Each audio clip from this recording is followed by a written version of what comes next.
welcome you, Holy Spirit, in this place. We welcome you, Lord, in this place. Wow! Good morning, everyone. Palakpakan natin ang malakas ng Panginoon. Yan. Bago po kayo maupo, kamayan mo yung mga taong malapit po sa inyo at i-greet nyo po ng good morning. Yan. Wow! Bigyan nyo po ng matamis nyong smile. Praise the Lord. Pwede yan. You may be seated. Thank God. Sige po, hintayin ko kayo na makaupo na maayos, makahinga-hinga ng bahagya, at makapagpahid ng luha. Welcome po sa ating 10 o'clock worship celebration. At kagalaan ko po na muli ay magkakasama tayo ngayon na iisa yung ating layunin, i-glorify, i-magnify ang pangalan ni Jesus sa lugar na ito. Alright, ngitian mo naman yung katabi mo, sabihin mo, salamat ha, katabi kita. Praise God. Sa inyo po nanonood online, sa mga nakasubaybay po sa atin, sa mga nasa iba't ibang bansa, sa US, sa Australia, sa Japan, si Ichiro nandyan. And of course, si Sugar na talagang inaantay po ating live streaming ngayon. At sa inyo po lahat na nandito. And of course, ang ating po mga kapatid from Oliveros, Quezon City, nandito po sila. Palakpakan natin. May napansin po ako sa kanila, kada linggo padami sila ng padami. Praise God. Palakpakan natin ang Panginoon sa kanilang mga buhay. Salamat po sa inyong pagparito. Kagalakan po namin makita kayo sa inyo pong lahat na nandito. Alright, so nasa pangalawang Sunday po tayo sa series po natin ng Intimacy. Say with me, Intimacy. Maya-maya po maintindihan natin gaano kahalaga na meron tayong malapitang relasyon sa Diyos. Hindi po sapat na makipagrelasyon ka sa Diyos. Praise God, ha? Praise God kapag may relasyon ka sa Panginoon. Pero praise God kapag mas malalim at mas malapit ang relasyon mo sa Diyos. Kasi iba po yung kilala mo lang na may Diyos or alam mo lang na may Diyos, iba po yung malapitan ang relasyon mo sa Diyos. Okay? Pansinin niyo, sino po sa inyo dito may mga close friends kayo? Yung napaka-close talaga ninyo. Kaya kayo close kasi open kayo sa isa't isa. At kaya kayo open sa isa't isa kasi close kayo. Parang close-open lang kayo. ang relasyon niyo, parang close-open. Alright, di ba? Di ba pag malapit na malapit yung karelasyon mo, nasasabi mo lahat na nararamdaman mo? Kahit yung ang tawag dito, yung maselang usapin sa buhay mo, nasasabi mo kasi ang lapit ninyo. Ang lapit nyo sa isa't isa, di ba? Pero pag pinag-usapan yung intimate relationship sa Panginoon, ang Diyos po yung kailanman, hindi ka tatalikuran, hindi ka iiwan, lagi handa kang pakinggan, lagi kang handang maintindihan, at lagi kang handang tulungan. Kaya po pag pinag-usapan ng malapit ang pakikipagrelasyon sa Diyos, kailangan natin ito. Sabi mo sa katabi mo, kailangan mo si Jesus.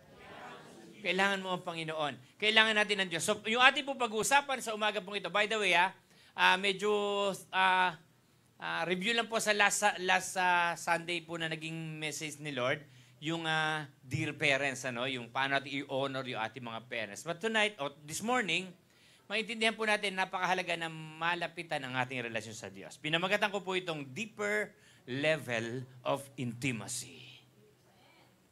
Parang hindi kayo natutuwa sa title na deeper level of intimacy.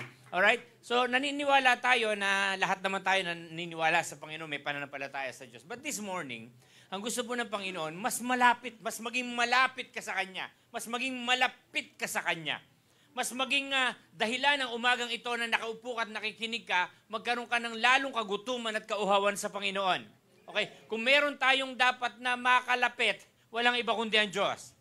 Alright, so yung ating po pag-uusapan ni kinuha ko po sa James chapter 4 verse 8.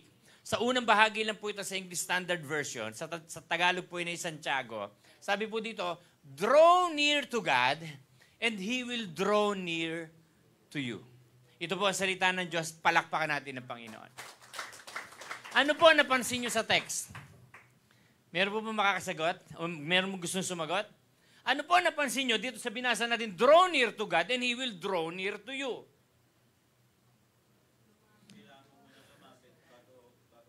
Wow! Napakagandang instruction po para sa ating lahat na ang salita ng Diyos nagsasabi, lumapit ka sa Diyos at lalapit siya sa iyo. Anong ibig sabihin? Ipinapakita po sa talatang ito, meron kang kailangan gawin. Meron kang kailangan pagpursigihan. Hindi sapat na kilala mo si Jesus, tinanggap mo si Jesus bilang Lord at tagapagligtas. The Bible, o ang salita ng Diyos, nagsasabi, draw near to God. Parang ganito, kung last Sunday nakapakinig ka ng preaching nung kahapon malapit ng relasyon mo sa Diyos, this morning gusto ng Panginoon mas malapit yung relasyon mo sa Kanya. Wala tayong ibang dapat pagpursigihan, kundi ang mapalapit sa Diyos. Tanong niyo kung bakit? Bakit po? Lakas niyo po. Bakit po? May mga demonyo na tatrabahuhin kapag lumayo ka sa Diyos. Tignan mo yung katabi mo. Sino tayo yung tignan? Sabihin mo, lumapit tayo sa Diyos. Pansinin nyo tingnan nyo po ito yung mga lumalapit sa Diyos, lalong tinatrabaho ng demonyo Bakit? Ayaw kasi hindi makakapayag ang mga demonyo na yung dating kontrolado niya, naglilingkod na sa Panginoon. Kaya gagawa siya ng paraan, magkakaproblema ka, magkakaroon ka ng mga struggle sa buhay, pero wag nating gawing dahilan ito para hindi ka lumapit sa Diyos. Kapag may mga problema, may mga testings, trials, and difficulties sa buhay, mas lalo kang lumapit sa Kanya. Mas lalo mo ang kailangan ng Panginoon. Pag-usapan muna po natin sandali sa umagang ito, ano ba yung mga hindrances? Ano ba yung humahadlang para mapalapit ka sa Diyos? Ready na po ba kayo? Yung mga makikita nyo po sa screen mamaya, kung sabihin na natin, nagagawa pa natin ito, o kaya nasa ganitong estado pa tayo, nasa ganitong pagkakataon pa tayo sa buhay natin, pagkakataon po ito sa umagang ito, para makalaya. Sabi mo sa katabi mo, gusto kong palayain ng Diyos. Pag-usapan natin sandali, nagsaliksik po ako, meron daw pong 7 nakamamatay na dahilan. Ba't ayaw nyo nang yata makinig? Nakamamatay, pastor, nakakatakot. Parang nakakatakot, Pag-usapan natin yung what hinders intimacy, tanong niyo po ako, Lakas niyo po. Malakas. Eto,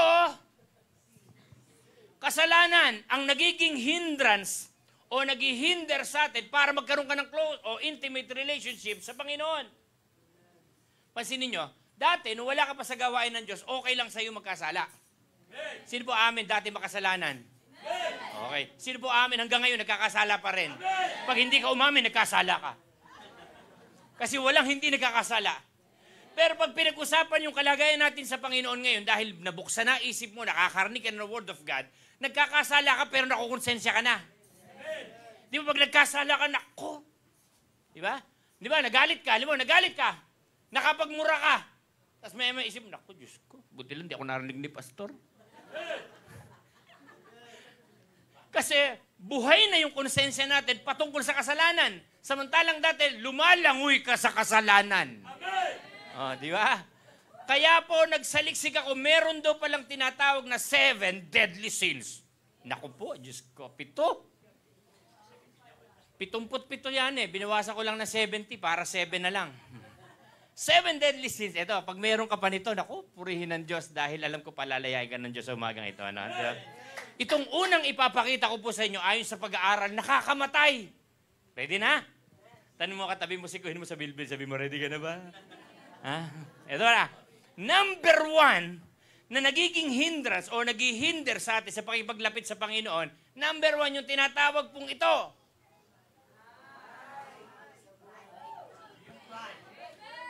Pride. Sino po sa inyo dito? Yung mga mag-asawa, Sa mataas ng kamay ng mga mag-asawa. Hala na umaamin. Sina? Na-experience yung magkagalit, Tito Toto at Tita B? Nagkakagalit din po ba kayo paminsan-minsan? Nag-aaway din po kayo?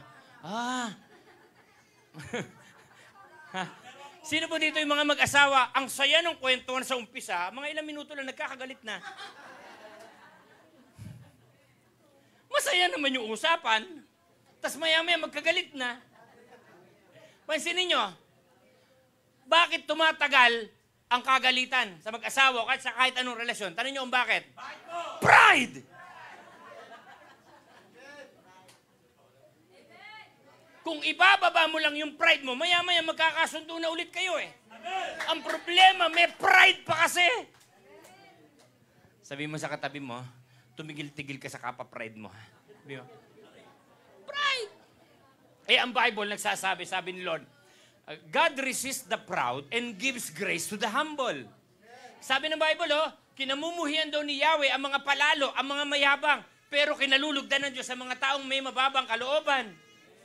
Ito, challenge sa mga mag-asawa dahil magko-couples night na next Sunday. Sino excited? Yung mga hahabol, kakasal ko mamaya hapon. Di ba? Ano ibig sabihin nito? Pag naisantabi itong pride, pag magkagalit kayo mag-asawa, hindi naman okay pakiramdam mo eh. Diba? Sa magkapatid, nangyayari din ang magkakagalit, di ba? O, pagka may kagalit ka, pagka may nakatampuhan ka, hindi okay ang pakiramdam mo. Paano maaayos? Tanggalin mo yung pride mo. Ibaba mo yung pride mo, papatayin ka niyan. Maniwala ka sa akin. Tanungin mo katabi mo, gusto mo na ba mamatay? Sige, tanong mo.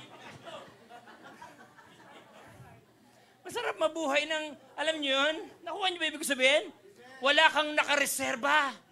Yung napaka-humble mo, kahit kanino makausap mo. Diba? Pride ang nagkokontrol sa bagay na pwede na sana maging maayos, maging maganda, pero dahil may pride, napipigilan ito yung bagay na pwede mo ma-enjoy. Sarap kayang mabuhay ng may kababaan loob. Diba? Nandiyan pa kayo? Yung kapag wala na yung pride, nagkagalit yung mag-asawa, limbo, nagkagalit, walang pride. Naku, mag-uunahan niya makipagbati. Kung katabi mo yung asawa mo ngayon, sabi mo, makinig ka mabuti. Mag-uunahan yan. Nandiyan pa kayo? Sa kahit anong relasyon, kailangan po wala ito. O hindi mo kailangan ng ganito, ng pride, sa kahit anong relasyon. Sisirain ito relasyon, sisirain ka rin ito. Nandiyan pa kayo? Pangalawa, ito. Yung pangalawa sa 7 deadly sins na sinasabi po yung greed. Sa Tagalog po yan ay yung kasakiman. Okay? Ang taong pipigilan ka ng tinatawag na kasakiman para mapalapit ka sa Diyos. Kasi ang iniisip mo, puro pansarili. Ang Bible ay nagsasabi, isaalang-alang mo ang damdamin ng iyong kapwa. Diba? Mahalin mo ang iyong kapwa. Kaya tingnan mo yung kapwa mo dyan sa kaliwa mo. Tingnan mo yung kapwa mo dyan sa kanan mo. Sabihin mo, mas mahal na kita ngayon kaysa kahapon. Bakit? Kasi yung pagiging makasarili, pipigilan ka nito para mapalapit sa Diyos. Pero yung mga taong all out para sa Panginoon, mas lalong napapalapit sa Diyos. Kaya ang Bible, nagsabi po, na sabi ng Panginoon, may nagtanong po kasi kay Jesus ito po mga Pharisees na to, alam po nila yung law. Sa batas po ni Moses, sabi ng Bible scholars, may mga nasa, kung di po nagkakamali, nasa 600 to 800 laws. Alam po ito ng mga Pharisees, at sa pagkakataong yun, tinatanong nila si Jesus, sabi niya, Guro, ano ba ang pinakamahalagang utos? Magaling po si Jesus. Alam ni Jesus yung motibo ng mga Pharisees na to. Sabi niya, ang pinakamahalagang utos, ibigin mo ang Diyos, buong puso, buong isip, buong lakas at buong kaluluwa, at ibigin mo rin na iyong kapwa, gaya ng iyong sarili. Amen. So ang Bible, si Jesus mismo nagsasabi na huwag maging makasarili. O, tingnan mo yung katabi mo. Sige, tingnan mo, sabihin mo, para maipakita ko, sige, sabihin mo, na hindi ako makasarili, papakainin kita mamaya sa labas. Wala na may gusto. Pastor Eka, pahama ka. Pasalamatan nyo na si Tito Toto. Di ba? So, pangalawa po ito. Pangatlo. Ready na kayo sa pangatlo? Nako, ito. Tingnan natin, ha. Pangatlo po na tinatawag na sa 7 deadly sins, yung tinatawag pong lust. Ano yung lust? May gusto itong laman na ito, itong katawang ito, na minsan hindi mo kailangan gawin. Pero bakit?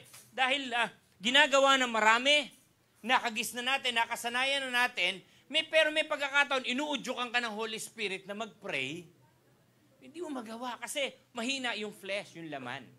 Nananaig pa rin yung kagustuhan ng laman. Nandiyan pa ba kayo? So, bantayan po natin ito. Ano?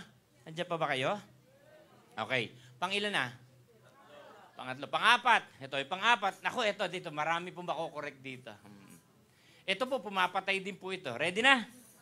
Pangapat, yung tinatawag na envy. Yung inggit. Pumapatay yan. Di ba pansinin niyo yung mga tao mainggitin? Sabi sa pag-aaral, yung mga taong naiinggit, kaya naiinggit, walang contentment. Sabi mo sa katabi mo, hindi ako naiinggit sa ganda mo.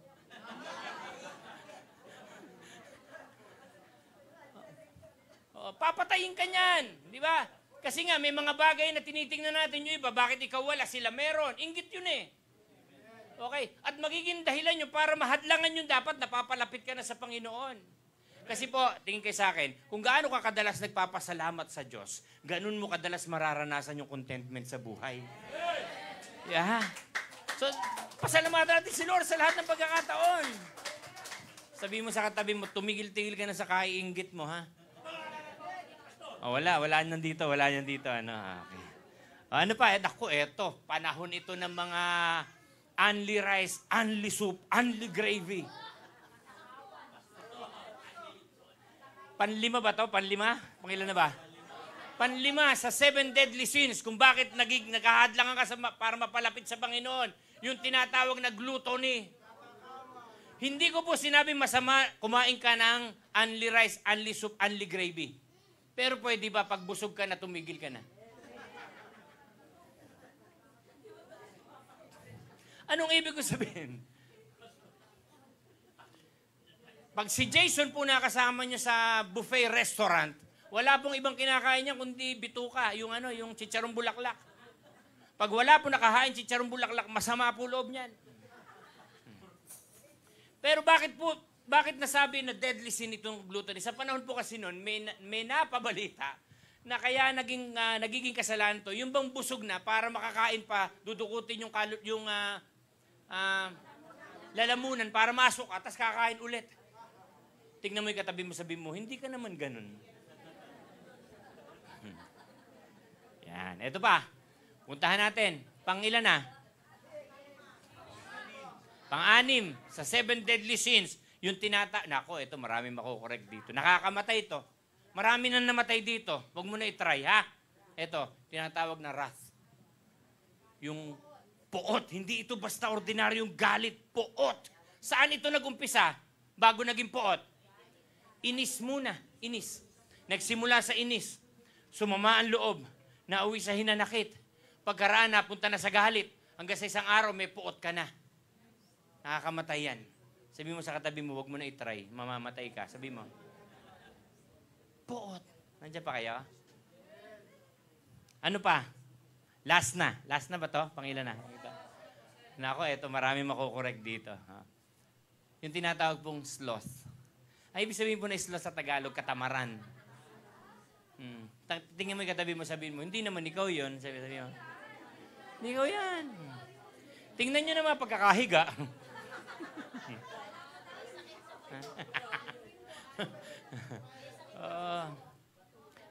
Bakit ka posible maging kasalanan yung katamaran?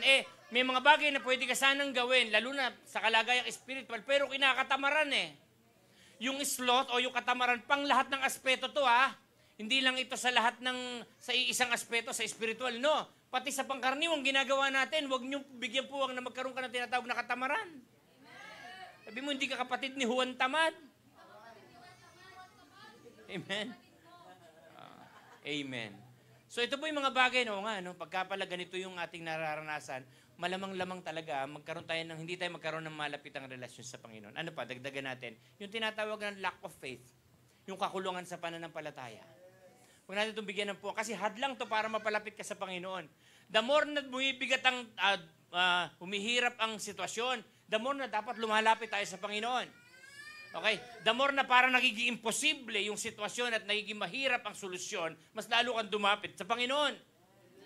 Ulitin ko lang, habang humihirap lalo ang sitwasyon, mas lalo kang lumapit sa Panginoon. Okay? Dahil huwag natin bigyan ng puwang na magkaroon tayo ng kakulangan sa ating pananampalataya. Ito pa, last na. Last na to na nagiging dahilan para makahadlang sa pagkakaroon natin malapitang relasyon sa Diyos, yung tinatawag na distraction and busyness. Okay namang maging busy. Huwag mo nakakalimutan ng Lord. May mga tao, busy, but not productive. Anong ibig sabihin nito? Wala kang focus sa bagay na ginagawa. Kaya huwag nating hayaan na madistract ka na ibang mga bagay at yung kaabalahan maging dahilan para makalimutan mo ang Panginoon. Amen? At ito pa isa, ito marami matututo sa atin dito. Nagiging dahilan to para hindi tayo magkaroon ng malapitang relasyon sa Diyos kapag meron tayong unforgiveness and bitterness. Alam niyo po ba, na kapag pala nagpatawad ka, ang unang binigyan mo ng pabor yung sarili mo. Kasi makakalaya ka. Kung hindi ka niya pinatawad, ganito, tingin po kayo sa akin kung nagpatawad ka na, praise God, pabor mo yung sarili mo. Pero kung hindi ka pa niya pinatawad, hindi mo na problema yon. Nakuha niyo ibig sabihin, basta ikaw nakapag-release ka ng pagpapatawad, nagawa mo yung part mo, o siya naman na may accountable noon, sa Panginoon. Sabi mo sa katabi mo, patawarin mo na. Paano nyo po mapapakita na patawad nyo na?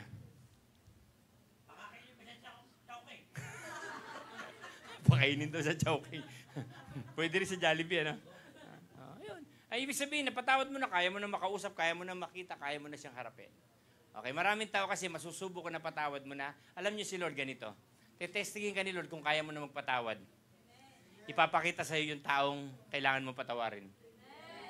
Okay? Di ba? Tapos pag nakita mo na yun, sasabihin ni Lord, patawarin mo na.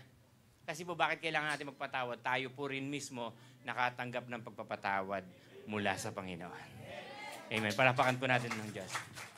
So anong ibig sabihin ng what does it mean to draw near to God? Ano bang ibig sabihin na lumapit tayo sa Diyos? Okay. Ang ibig sabihin po nito, drawing near to God means we have a desire for holiness. Meron tayong desire, meron tayong pagnanais, meron tayong kagustuhan na mapalapit sa Panginoon at magkamamuhay ng may kabanalan. Wala pong taong banal pero at least nagsisikap kang mamuhay ng may kabanalan. Dahil habang, sabi natin, drawing near, habang lumalapit ka sa Panginoon, sundan niyo po ako ha, habang lumalapit ka, palapit ka ng palapit sa Panginoon, habang tuloy-tuloy ang paglapit mo sa Panginoon, nalalayo ka sa mga bagay na hindi mo dapat ginagawa. Nalalayo ka sa mga bagay na makamundo. Pansinin niyo, habang lumalapit ka sa Panginoon, nawawalan ka na interest sa mga bagay sa ibabaw ng mundo ito. At ang hinahangad mo na ay maparangalan ang Panginoon. Pagbutihin pa natin ang paglapit sa Panginoon. Dahil kailangan natin si Jesus. Sabi mo sa katabi mo, kailangan mo si Jesus. Drawing near to God means we have a desire for holiness. Ano pa? It means we have a desire to submit to God and follow where He leads. Mag-submit tayo sa Panginoon at sundin kung saan tayo dadalhin ng Panginoon. Amen. Amen. Noon po, bago po ang total nandito po yung mga taga-Oliveros, nagpe-pray po ako noon na ikinusap ko po yung leaders natin na loobin ng Diyos mabubuksan ng MJCC Baguio. Praise God, kung magkakaroon ng MJCC Baguio. Pero nung ginawa ni Lord, ang binuksan MJCC Oliveros, Quezon City. Kasi yun yung gusto ng Diyos, yun yung pinapagawa ng Panginoon.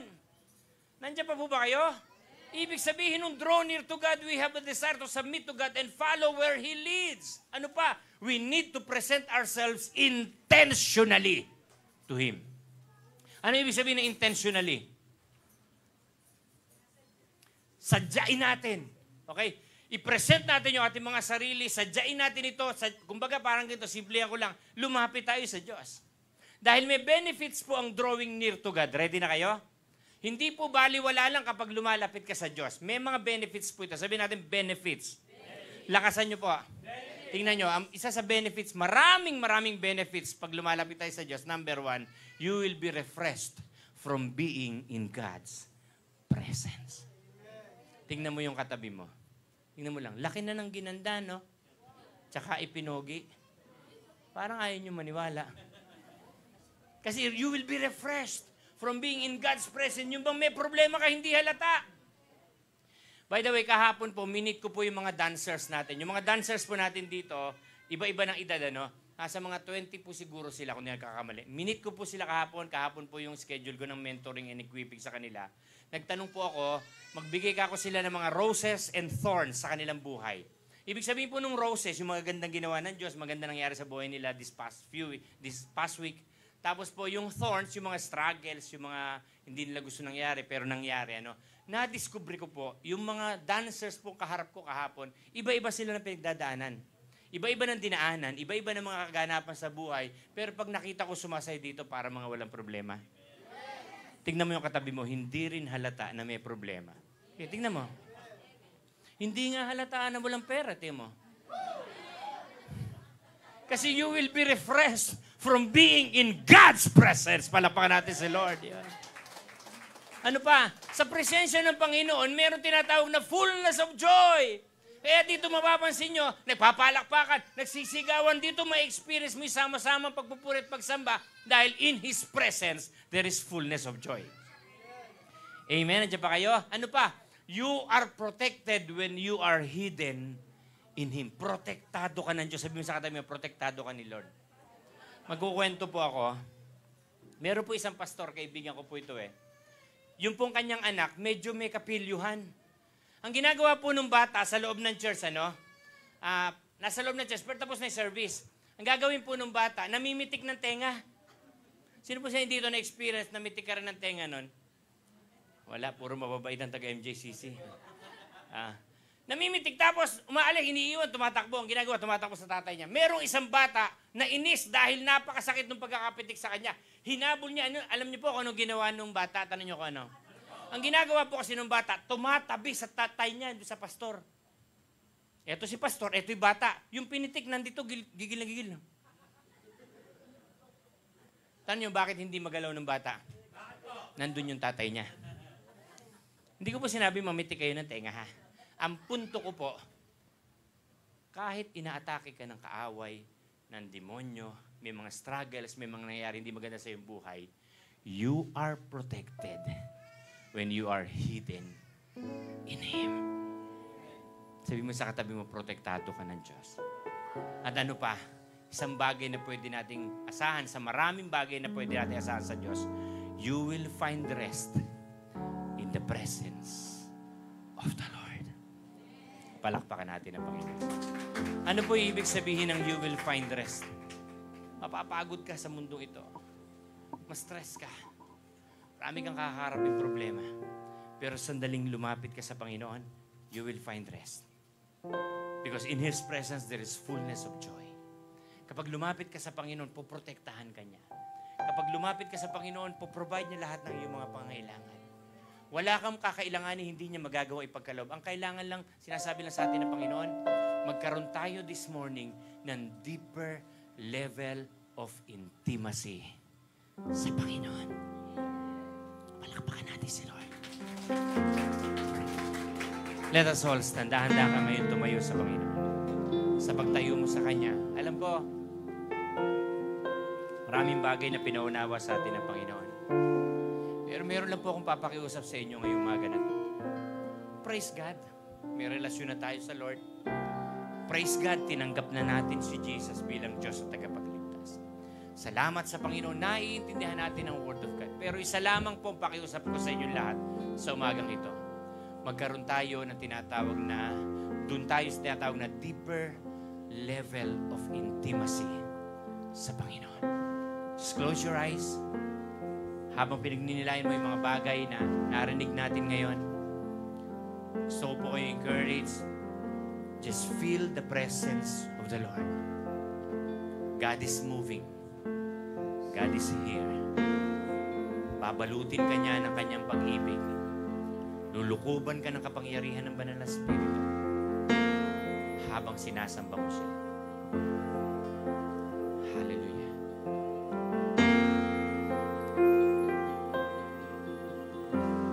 Lord, I come to you.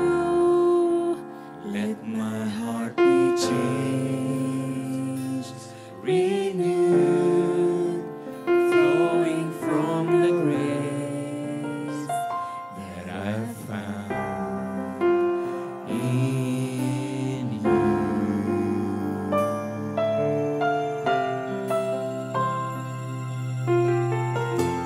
Lord, I come to know the weaknesses I see in me will be stripped away by the power of your love. Come on, church, lift up your voices. Sabay-sabay tayo. Hold me close, let your love surround me. Bring me near, draw me to your side. Pwede ka ba magtaas ng kamay sa Panginoon? Kaya sige, taas mo lang kamay mo. And as I wait, I'll rise up like the eagle, and I will soar with you. Your Spirit leads me on by the power of your love. Come on, church, lift up your voices. Sambahin natin ang Panginoon. Come on. Hold me close, let your love surround me.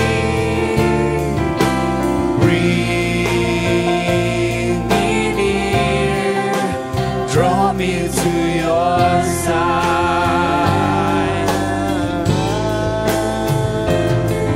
And as I wait, I rise up like the eagle, and I will soar with you. Your spirit leads me on by the power of your love.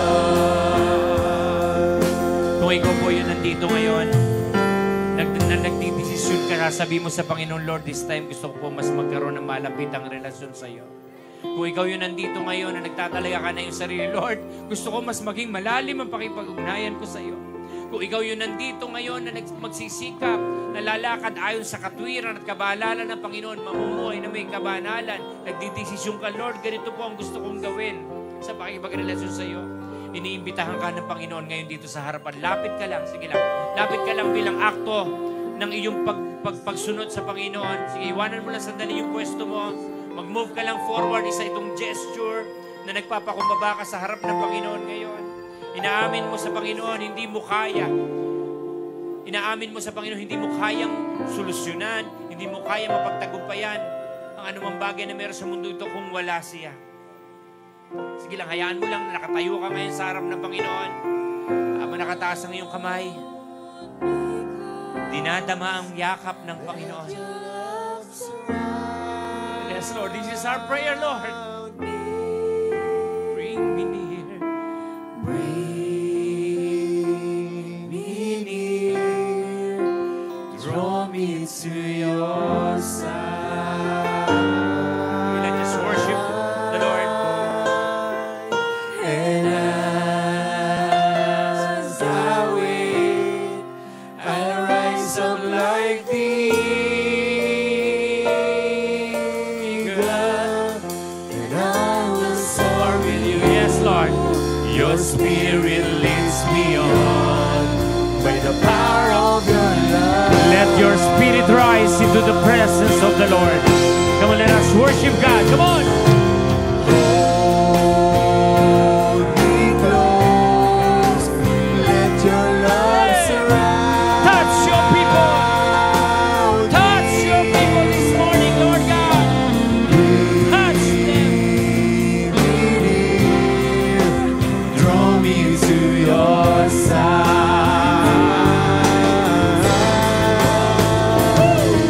And as I wait, I rise up like the eagle, and I will soar with you. Your spirit leads me on. Let's sing it again for the last time.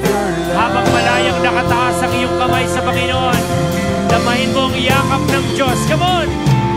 Hold me close. Yes! Let your love surround me. Bring me near, draw me to your side.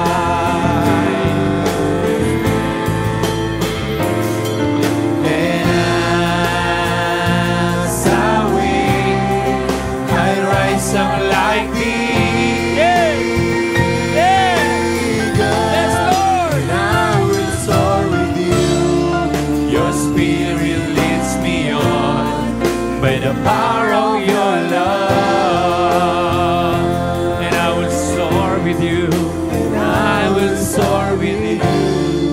Your spirit leads me on by the power of your love. Sige, palakpakan mo ng malakas si Jesus. Yung malakas na malakas. Panginoon, marami pong salamat. Ibang lakas ang meron po kami ngayon. Ibang sigla ang mayroon kami sapagkat kami pong lahat na nandito, Panginoon, naranasan ang iyong pag-ibig, naranasan ang iyong yakap. Kaya naman kaming lahat po na nandito, nagtatalaga na aming sarili. Mamumuhay kami ng mayroong mas malapitang pakikipag-ugnayan sa iyo. Marami pong salamat sa iyong pag-ibig at kabutihan sa aming mga buhay. Sa iyo po ang papuri, pagluwalhati, pasasalamat at pagsamba in Jesus' name. Amen. Palakpakan po natin ng malakas si Jesus.